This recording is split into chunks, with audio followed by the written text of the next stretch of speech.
Question, please, from this side. We have to end our program very shortly, so I will ask to speed up, inshallah.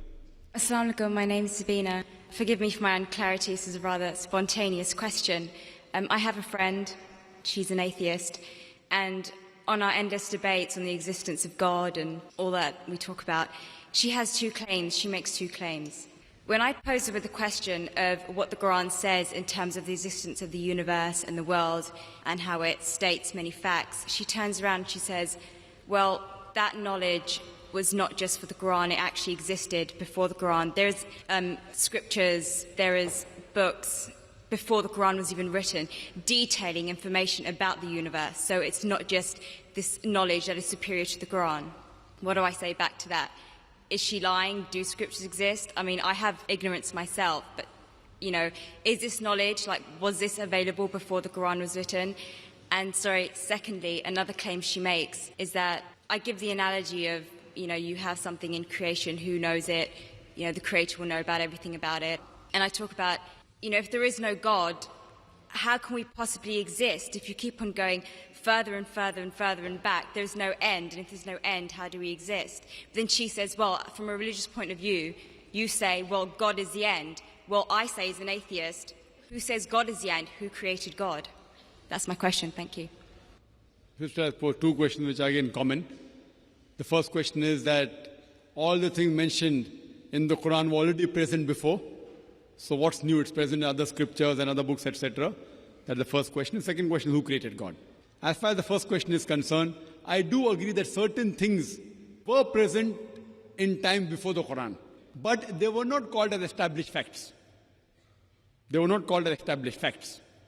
For example, the thing I quoted, that the sun, previously people thought that the sun rotating. There are certain things which were there in the Greek history and the philosophical history. But for example, when the Quran speaks about the spherical shape of the earth, these Greeks, they believed that the earth was spherical, but no one believed in them. So certain facts, not all, a small percentage, what the science has come to know today and what Quran mentions, were told by people previously, but they failed to realize that the same Greeks mentioned 100 other things which were unscientific. The same Greek even mentioned that the earth was center of the universe, which is totally wrong. So imagine if 100 points are mentioned and Muhammad Sallallahu Alaihi Wasallam picks up one which is correct. That's also not possible. So I do agree with you, sister, that certain things were mentioned before science established as a fact today. But these things weren't established that time. And to say that out of the 100 false things they mention, if one thing is right, to pick up the one correct thing is again also not possible. Once it's possible, but not thousands of times, sister. Because only a person who is, even a scientist cannot do that. Only the Creator himself can do, and that's Allah subhanahu wa ta'ala.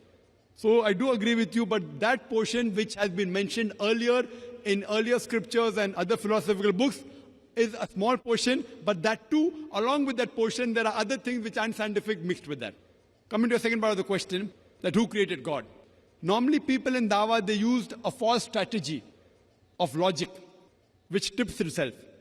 Most of the people, when they try to prove the existence of Allah subhanahu wa ta'ala, they say that everything has a creator. For example, who created this book? How did the book come into existence? Somebody created it. Who created it? And they go back. Where did you come into existence? Who created you? Your father. Who created your father? The grandfather.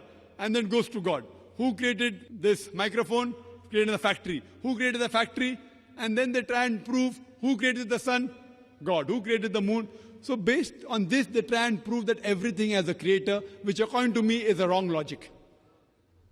In my strategy, what I spoke today, I never said everything has a creator. That is the atheist who told me that the first person who will tell about the mechanism of this thing is the creator.